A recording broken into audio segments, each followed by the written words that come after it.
I drove 3 hours with my heart full of love and a teddy bear in my passenger seat, thinking I was going to surprise my grandchildren. Instead, my own son looked me in the eye and said the 3 words that shattered my world. "You're not welcome." But he underestimated one thing. A grandmother's love doesn't have a door that can be closed. My name is Margaret, and for 72 years, I've believed that family comes first. Always. When my son David was born, I promised him he'd never doubt my love. When he got married to Sarah, I welcomed her like my own daughter. And when little Emma and Jacob came along, well, those 2 became the sunshine of my golden years. Every Saturday was our day. Emma would help me tend my garden while Jacob would tell me elaborate stories about his toy dinosaurs. I was Grammy Maggie, the one who always had fresh-baked, snickerdoodles and infinite patience for why questions.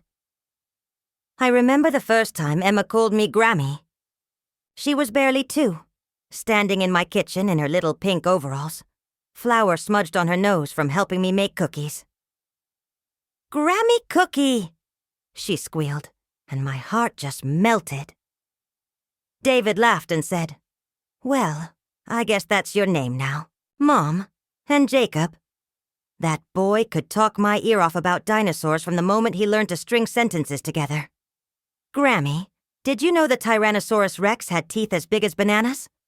He'd ask with those wide, serious eyes. I'd pretend to be amazed every single time, because his excitement was infectious.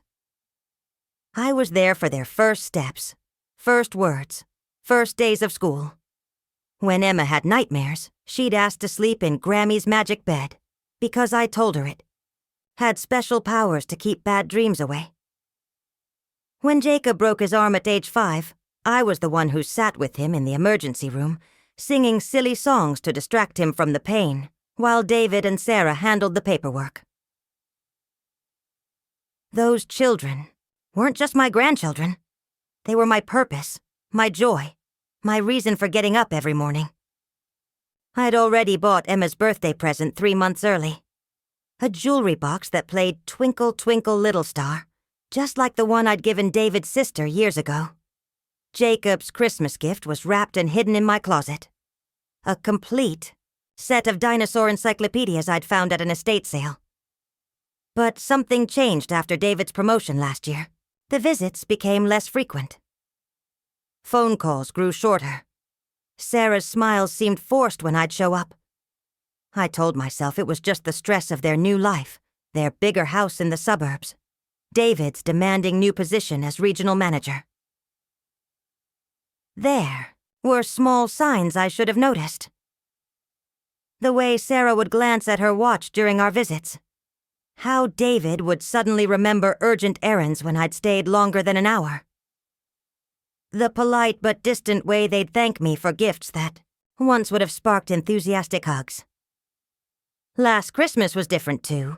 Usually I'd spend Christmas Eve at their house, helping with last-minute wrapping and watching the children's excitement build. But this year, they said they wanted to start new traditions, just the 4 of them. I spent Christmas Eve alone, for the first time since becoming a grandmother, staring at their unopened presents under my own tree. I never imagined that love could be weaponized against you. Last Tuesday, I decided to surprise them. Emma had mentioned in our last brief phone call that she'd lost her favorite stuffed elephant at the park. So I drove to 3 different toy stores until I found one just like it. Soft gray velvet with floppy ears. I could hear them inside. Jacob's laughter, Emma's voice calling out something about blocks. My heart swelled. These were my babies, and I was about to make their day. When David opened the door, I saw something I'd never seen before in my son's eyes. Coldness. Not surprise. Not even annoyance. Just ice. "Mom, what are you doing here?" I brought Emma a replacement for "You can't come in?" I actually laughed. I thought he was joking. "Don't be silly, sweetheart. I can hear the kids playing. I just want to..." "No." His voice was flat, final. "You're not welcome here anymore." The world tilted. I felt like I was drowning in my own driveway. "David, I don't understand. What did I do?" "Grammy. Emma's voice echoed from somewhere inside the house. David's jaw tightened. He stepped outside and pulled the door closed behind him. "Sarah and I have decided it's best if you don't visit anymore. The kids need boundaries." "Boundaries? From their grandmother?" "David, I changed your diapers. I walked the floor with you when you had colic. That's enough." He looked at the package in my hands like it was something toxic. "We'll call you if we need anything." The door closed with devastating finality. I stood there for what felt like hours but was probably just minutes. Neighbors walking their dogs. Children's bicycles scattered on nearby lawns. The whole world continuing as if mine hadn't just imploded. I drove home in a daze, that elephant's button eyes staring at me, from the passenger seat. I'd promised Emma I'd always be there. And suddenly, I wasn't allowed to be. That evening, I called my sister Ruth, my voice breaking as I tried to explain what happened. She was furious, of course, but her anger couldn't fill the hollow ache in my chest. There has to be more to this story, Maggie. Sons don't just cut off loving mothers for no reason, but I truly didn't know what I'd done wrong. Had I overstepped somehow? Been too involved? Too opinionated about their parenting choices? I replayed every interaction from the past year, searching for the moment I'd crossed some invisible line. 3 days passed. 3 days of silence that felt like 3 years. I tried calling. David didn't answer. I sent a text asking if the children were okay. No response. I even drove by the house once, hoping to catch a glimpse of Emma and Jacob playing in the yard. Nothing. The house looked different now, like a fortress. The curtains that used to be open, welcoming, were drawn tight. The children's bikes that normally cluttered the driveway were nowhere to be seen. Even the garden gnome Emma had picked out with me last spring had been moved from its prominent spot by the front door to somewhere I couldn't see. I found myself driving different routes to avoid passing their street, but somehow I always ended up there anyway. Once I saw Sarah's car pulling into the driveway, and for a split second, I thought I saw Emma's face in the back window. I slowed down, my heart racing, but the garage door closed before I could be sure. That night, I sat in Emma's favorite chair in my living room, a worn velvet armchair where she'd curl up during our movie nights, and tried to make sense of what had happened. The elephant was still sitting on my coffee table, a constant reminder of promises I couldn't keep. On the 4th day, I did something I never thought I'd do. I called David's work. "Mrs. Henderson?" His assistant sounded surprised. "He's in a meeting, but..." "Tell him his mother called. Tell him I just want to know if my grandchildren are safe and healthy. That's all." 2 hours later, he called back. His voice was cold, professional, like he was talking to a stranger. "The children are fine, Mom, but I meant what I said.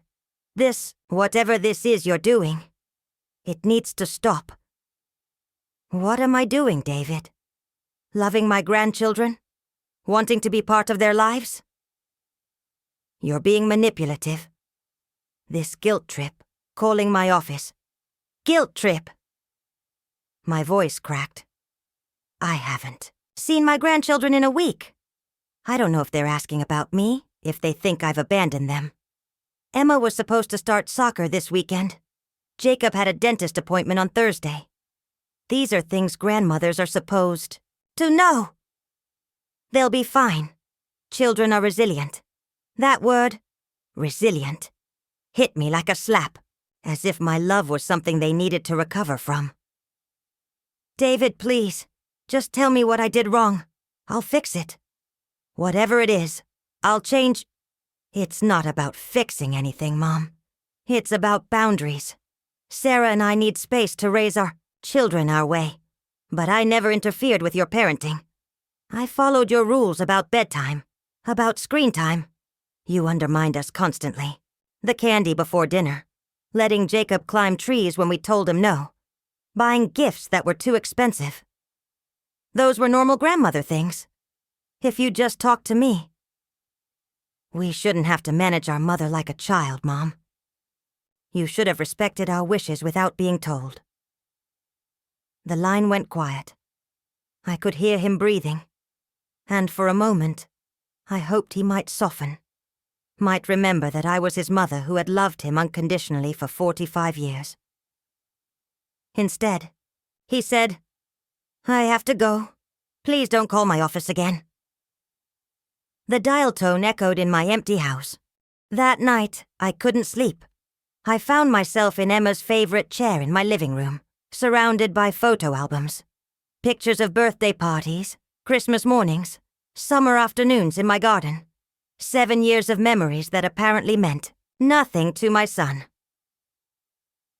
I started Googling grandparent rights at 2 a.m., and what I found shocked me. In our state, grandparents could petition the court for visitation under certain circumstances. There were stories, dozens of them, from grandparents who'd been cut off from grandchildren for reasons ranging from divorce complications to personality conflicts with their adult children. One story in particular caught my attention. A woman, named Helen from 2 counties over, had been denied access to her twin granddaughters for 3 years after a falling out with her daughter-in-law. She'd gone to court and won supervised visitation rights. The article included a photo of her at a playground, pushing 2 little girls on swings, all of them smiling. If Helen can do it, I whispered to myself, so can I. I spent the rest of the night reading case law, testimonials, and legal precedents. I learned about established relationships, best interests of the child, and grandparent rights statutes. The legal language was intimidating, but the underlying message was clear. In some circumstances, the courts recognized that grandparents had legitimate claims to maintain relationships with their grandchildren. By sunrise, I had filled a legal pad with notes and printed out dozens of articles. I also had something I hadn't felt in days: hope.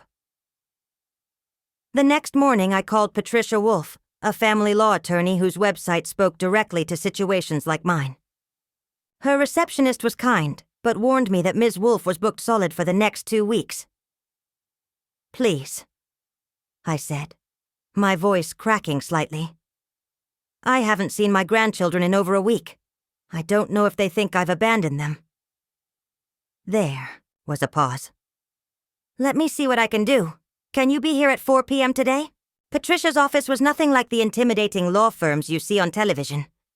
It was warm and comfortable, with family photos on her desk and soft lighting that didn't make you feel like you were under interrogation. "Mrs. Henderson," Patricia said, reviewing the notes I'd brought. "I want to be clear about what you're facing. These cases can be emotionally devastating for everyone involved. Your relationship with your son may never recover. Are you prepared for that possibility?" I thought about Emma's laugh, about Jacob's stories, about Saturday mornings that suddenly felt empty. I thought about the elephant sitting on my coffee table, about birthday presents I might never be able to give, about school plays I might never attend. "Miss Wolfe, I'm 72 years old. I've buried my husband, survived cancer, and raised a son who apparently thinks I'm dangerous to his children. But those kids need to know their grandmother loves them, even if their parents don't want them to see it right now. So yes, I'm prepared." Patricia nodded slowly. "Then let's talk about what we need to build your case." Over the next 3 weeks, Patricia gathered documentation that painted a picture of my relationship with Emma and Jacob. Photos of birthday parties, Christmas mornings, summer afternoons in my garden. Testimony from neighbors who'd witnessed our close relationship. Records of gifts I'd sent, cards I'd written, events I'd attended. Mrs. Patterson from next door provided a written statement about how Emma would run to my car every Saturday morning, and how Jacob would show off his latest drawings to me from across the fence. Even my mail carrier, Frank, wrote a brief note about how the children would wait by my mailbox to help him deliver letters, always asking when Grammy's next package would arrive. The hardest part was writing down why I believed their parents had cut me off. Patricia needed to understand their perspective to build the strongest case. I had to be honest about the times I disagreed with their parenting choices, the moments I might have overstepped. There was the time I'd given Emma cookies before dinner, despite Sarah's no sweets rule. The afternoon I'd let Jacob climb the apple tree in my backyard when his parents preferred he play on safer playground equipment. The birthday party where I'd spent more on gifts than David and Sarah were comfortable with. I also had to admit to the smaller criticisms I'd made, suggesting that Emma might be getting too many participation trophies, mentioning that Jacob seemed to cry more easily than other boys his age, questioning whether their organic-only diet was really necessary when both kids seemed perfectly healthy. Small things. Normal grandparent things. But maybe, to new parents trying to establish their authority, they felt like challenges. The thing is, I told Patricia during one of our meetings, I would have gladly followed their rules if they'd just talked to me. I would have asked before giving treats, stuck to their safety guidelines, respected their gift-giving limits. All they had to do was communicate. Instead, they chose to slam the door. Patricia nodded, taking notes. That's exactly what we'll argue. That reasonable accommodations could have been made without terminating your relationship with the children. Entirely. During this time, I also did something I probably shouldn't have, but couldn't resist. I drove by Emma's school during pickup time, just hoping to catch a glimpse of her. I parked across the street, wearing sunglasses like some kind of spy, and waited. When I finally saw her little backpack bouncing as she ran to Sarah's car, my heart both soared and broke. She looked happy, healthy, completely normal.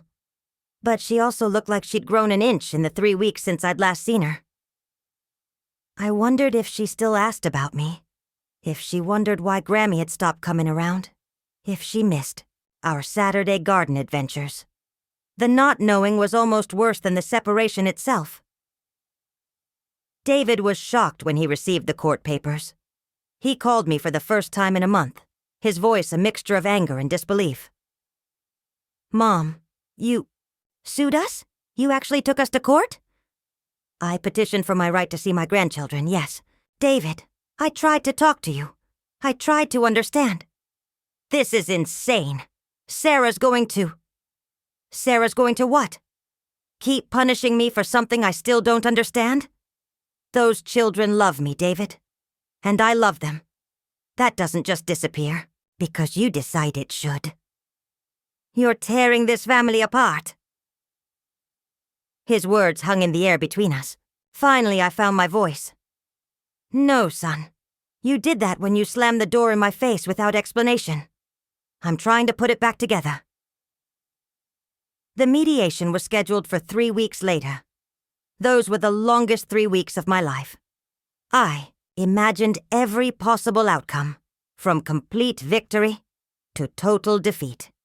Patricia warned me that judges often tried to encourage family reconciliation rather than court-ordered visitation, which meant David and Sarah would have one more chance to shut me out voluntarily.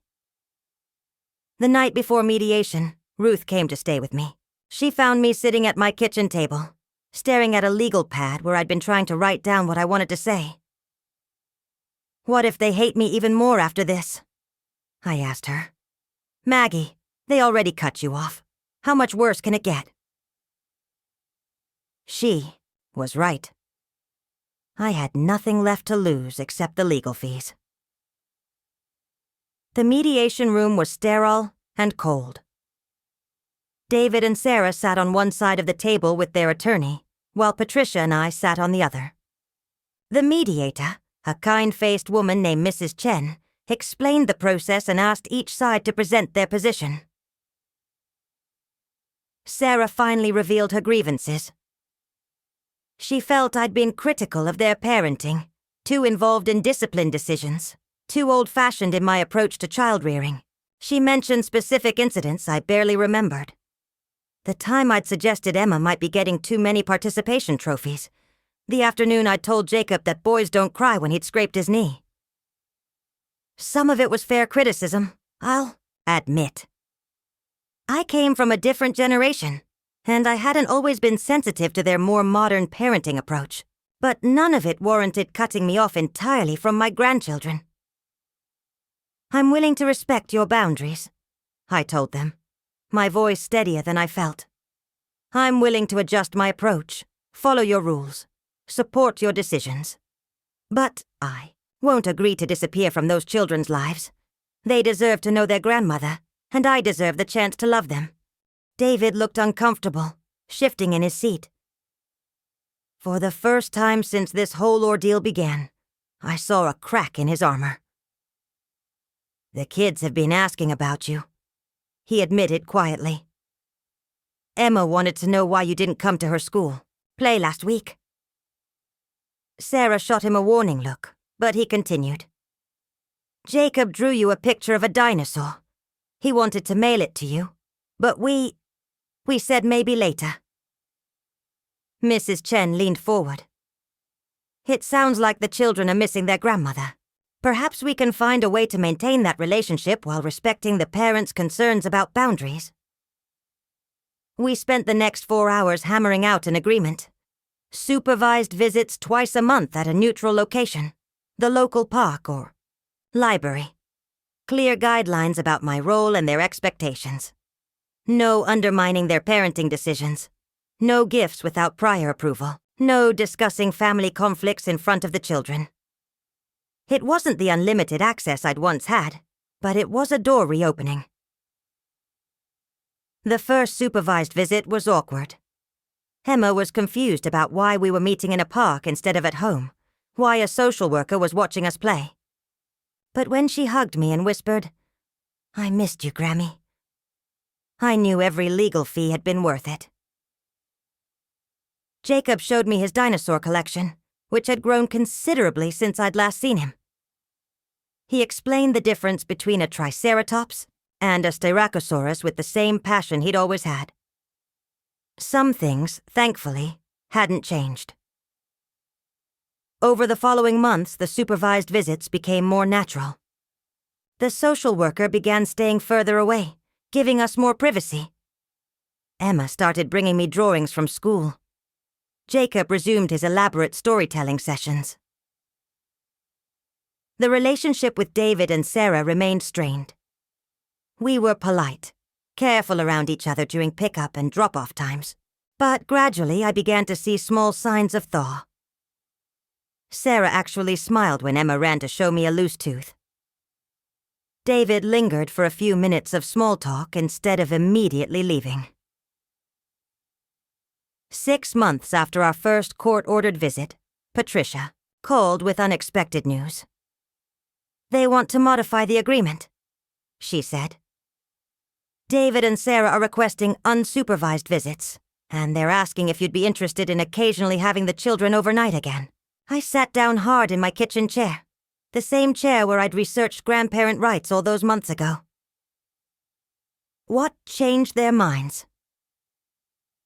According to their attorney, you've been respectful of their boundaries, and the children are clearly benefiting from the relationship. Also, Emma apparently told her teacher that her Grammy was her best friend, and the teacher mentioned it to Sarah during a parent conference. The relationship with David and Sarah is still different than it was. Before, we're more formal, more careful with each other. The easy familiarity we once shared may never fully return. But the children, they're resilient, just like David said. They've adapted to our new normal, and they still light up when they see me coming. I learned something important through this ordeal. Love isn't always enough, but it's always worth fighting for. As grandparents, we don't get to set the rules anymore. but we still have rights. More importantly, our grandchildren have the right to know they're loved unconditionally. Family estrangement is one of the most painful experiences a person can endure.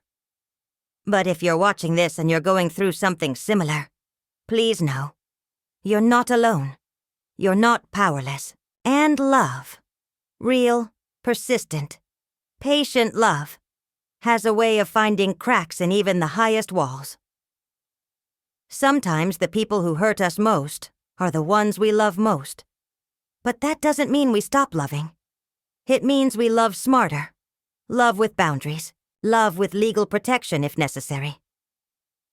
Because some relationships are worth fighting for, even when the fight is against your own child. Last Saturday, Emma helped me plant tulip bulbs in my garden while Jacob built elaborate dinosaur habitats. In the dirt. As I watched them play, I realized that our new normal isn't what I would have chosen. But it's infinitely better than the alternative I was facing 10 months ago. We still have our traditions, just modified ones. Instead of spending entire Saturdays, together we have our precious 4-hour visits twice a month. Instead of spontaneous sleepovers, we have planned activities that both the children and their parents can feel comfortable with. Emma still helps in the garden, though now she asks permission before picking flowers to take home. Jacob still tells me elaborate dinosaur stories, though he's learned not to get quite so muddy during our adventures. And I've learned to ask questions like, "What would your mom and dad think about this?" before making suggestions. The relationship with David and Sarah remains complicated. Some days are better than others.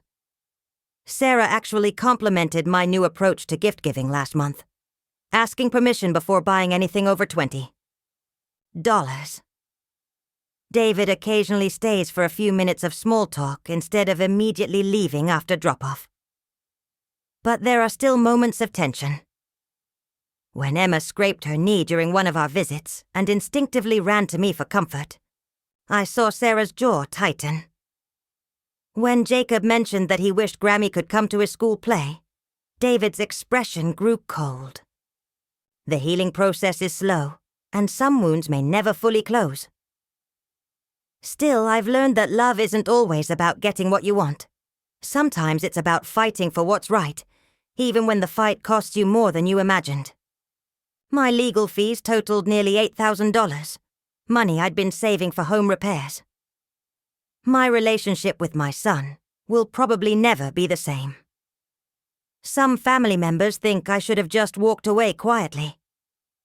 But when I see Emma's face light up when she spots me at the playground, when Jacob runs to show me his latest artwork, when they both chorus, "Grammy!" with pure joy, I know I made the right choice. The door that was slammed in my face has opened again, even if it's not quite as wide as before. And that's enough. That's victory.